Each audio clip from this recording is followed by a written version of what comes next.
En la clase de hoy seguimos adentrándonos en lo que es la cooperación judicial internacional.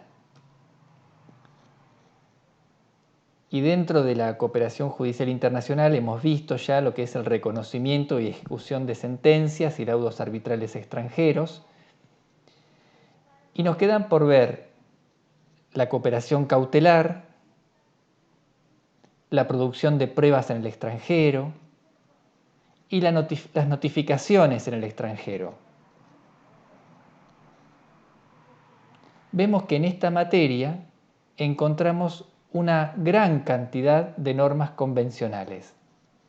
Fíjense cuántos tratados del ámbito interamericano, del Mercosur, bilaterales, en general de diligencias de mero trámite, que son comprensivas tanto de notificaciones como de recepción de pruebas en el extranjero, y otras que vemos como específicas de la recepción de pruebas en el extranjero.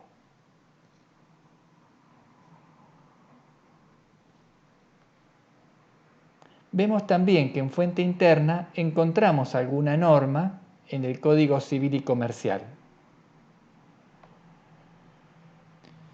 Pero la regulación de fuente interna podemos decir que es bastante pobre en esta materia. Contienen algunos principios rectores que van a inspirar lo que va a ser la tarea del juez requerido. Las comunicaciones dirigidas a autoridades extranjeras deben hacerse mediante exhorto.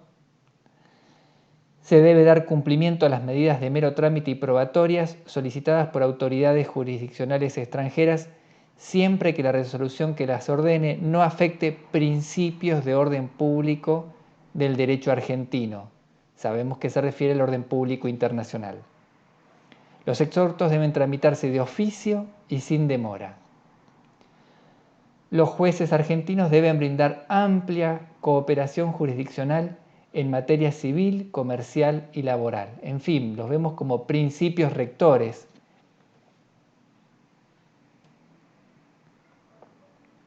Para analizar cómo es el funcionamiento de la cooperación en materia probatoria y de notificaciones, en los exhortos de mero trámite, vamos a analizar dos casos. Por un lado, un exhorto que libra un juez argentino con el objeto de que se tome una prueba en Uruguay. Y por otro lado, una notificación que pretende se cumpla un juez español a través de la cooperación de un juez argentino.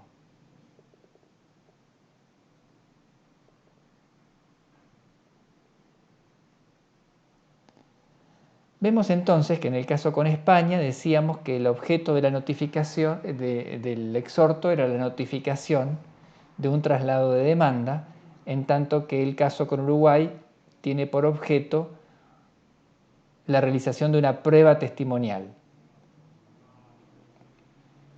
Pasamos a analizar el caso con España para ver la fuente normativa. Y ahí encontramos como aplicables la Convención Interamericana sobre Exhortos o Cartas Rogatorias, aprobada también por España, y un convenio relativo a la comunicación y notificación en el extranjero de documentos judiciales y extrajudiciales, la Convención de La Haya de 1965. En el caso con Uruguay, vemos que van a aparecer como posiblemente aplicables más convenciones. Tenemos un convenio bilateral, el protocolo de las leñas en el ámbito del Mercosur, la Convención Interamericana sobre Recepción de Pruebas en el Extranjero, el Tratado de Derecho Procesal Internacional de Montevideo de 1940 y la Convención Interamericana sobre Exhortos o Cartas Rogatorias. Vemos acá que son varias las fuentes normativas que podrían ser aplicadas. Vamos a analizar qué vías de diligenciamiento prevé cada una de estas fuentes. En el caso con España, vemos que se tramitó por vía de la autoridad central. En el caso de Argentina, la autoridad central es el Ministerio de Relaciones Exteriores en relación a la Convención Interamericana y a la Convención de la Haya mencionados. En el caso con Uruguay, también tramita por la autoridad central designada en el convenio bilateral, pero que en ese caso es el Ministerio de Justicia. En el caso con Uruguay, en el tratado bilateral hemos designado como autoridad central el Ministerio de Justicia. La autoridad central es un organismo administrativo que cada Estado designa al momento de ratificar estos tratados y que tendrá por finalidad facilitar el cumplimiento de estos exhortos. Pero hay otras vías previstas en las distintas fuentes normativas que fuimos analizando. A la autoridad central, por ejemplo, la contemplan el Protocolo de las Leñas, en el artículo 2, la Convención de la Haya, ya mencionada, en el artículo 2 también, en tanto que la vía diplomática es contemplada, por ejemplo, por la Convención Interamericana de Exhortos, artículo 4, y por la Convención Interamericana de Prueba, artículo 11.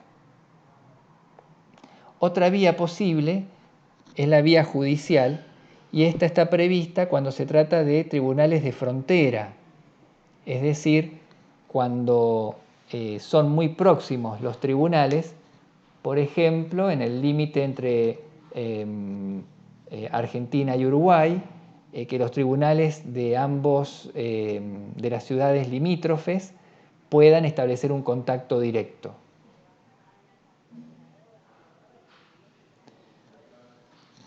Y algunas fuentes también prevén que sean las propias partes interesadas quienes se ocupen de diligenciar los exhortos. Por ejemplo, la Convención Interamericana de Exhortos, artículo 4, y la Convención Interamericana sobre Recepción de Pruebas en el Extranjero, artículo 11.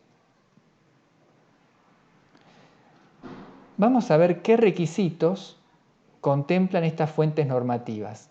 Vamos a seguir para esto, considerando que son bastante parecidos los requisitos exigidos por unas y otras fuentes normativas, vamos a seguir al Protocolo de las Leñas. Y vemos que el Protocolo de las Leñas ofrece algunos requisitos que son comunes a todos los exhortos, y los vemos en los artículos 6 y 7.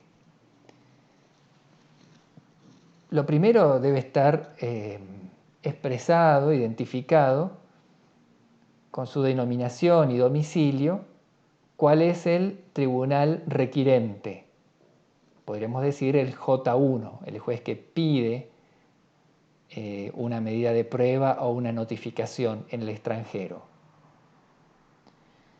Debe individualizarse el expediente, los autos, el objeto y la naturaleza del juicio, nombre y domicilio de las partes y el objeto del exhorto, qué finalidad tiene. Y también debe estar transcripta la resolución que ordena la expedición de ese exhorto. El nombre y domicilio del apoderado, de la parte solicitante en el estado requerido, si lo hubiere. Puede que una de las partes haya designado en el estado requerido un apoderado para velar por el cumplimiento del exhorto. La descripción de las formas o procedimientos especiales que han de cumplirse si es que esto es necesario.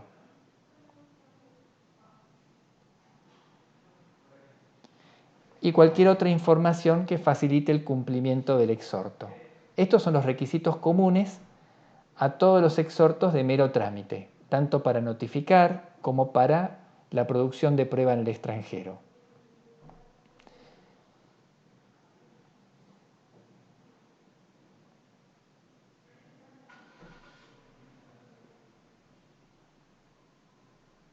Cuando se trate de notificar una demanda, vemos que en particular van a ser necesarios cumplir con estos requisitos. El nombre y domicilio del destinatario, que se entregue copia de la demanda, y de sus anexos, debe informársele cuál es el plazo del que dispone la persona afectada por la medida para cumplirla. Por ejemplo, si debe contestar demanda, cuál es el plazo con el que cuenta. ¿Cuáles son las consecuencias de la inactividad? Por ejemplo, la rebeldía.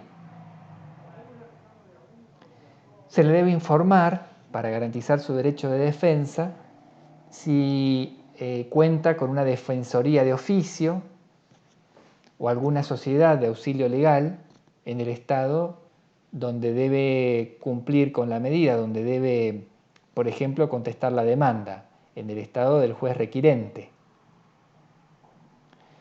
Ahora, en relación a los requisitos de exhortos de prueba, los requisitos que son específicos son, bueno, la descripción del asunto para orientar al juez que va a cumplir con esa prueba de qué se trata, qué es lo que se espera probar. Nombre y domicilio de testigos o las personas o instituciones que deban intervenir. Y el texto de los interrogatorios y documentos necesarios, si es que tiene que, por ejemplo, reconocer documentos o firmas. Lógicamente, por tratarse este exhorto de un documento público emanado de un tribunal judicial extranjero, va a requerir la legalización. Pero vamos a ver que con las fuentes normativas que estuvimos mencionando, esa legalización no va a ser necesaria cuando la vía de diligenciamiento sea la autoridad central, autoridad diplomática o sea la autoridad judicial. Quiere decir que solamente va a ser necesaria la legalización cuando el trámite, el diligenciamiento, sea por las propias partes interesadas. Y esto lo encontramos receptado en la Convención Interamericana de Exhortos, en el Convenio Bilateral con Uruguay, en el Protocolo de las Leñas y en la Convención de La Haya de 1965. Recordamos entonces que si tramita por autoridad central, diplomática o judicial, no va a ser necesario ningún tipo de legalización, ni siquiera la apostilla.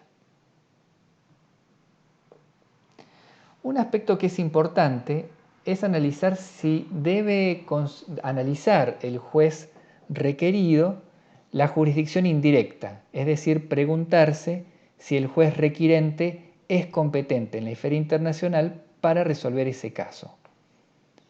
¿Se acuerdan que cuando hablábamos del reconocimiento de sentencias, este era uno de los requisitos?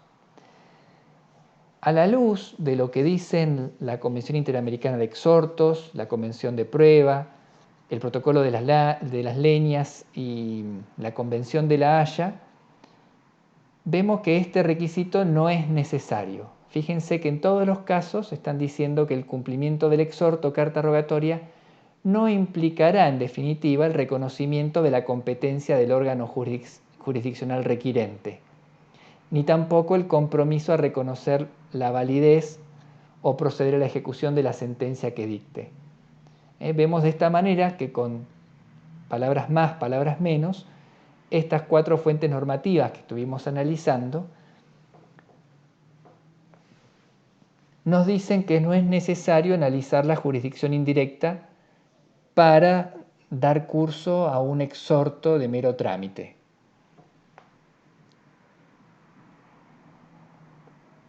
Lógicamente, sí, el orden público internacional aparece como un límite para el cumplimiento de la medida solicitada por un juez extranjero.